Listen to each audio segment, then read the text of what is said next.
I am the Tofu Golem. Please enjoy the video. You start by confirming your Google account is present and syncing.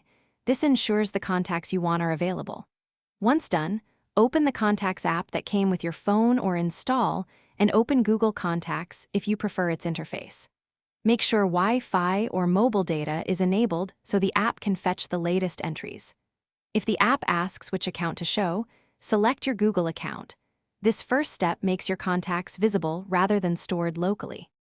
Once the Contacts app loads, tap the Account or Filter menu and choose your Google account. This narrows results to the cloud list.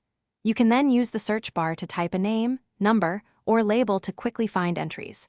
Make sure display settings show merged contacts and enabled labels if you use labels in Google Contacts. If duplicates exist, use the Merge Duplicates option to clean the list. These steps let you see organized, accurate contact entries from Google. To finish, force a sync by going to Settings, Accounts, Google, selecting the account and tapping Sync now so the phone pulls the latest data. If contacts are missing, check Google Contacts on the web and restore any recently deleted items from trash. Make sure to allow time for propagation. If the app still won't show contacts, clear its cache or update the app from the Play Store.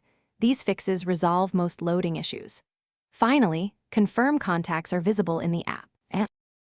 Thanks for watching. Consider subscribing if we helped you today.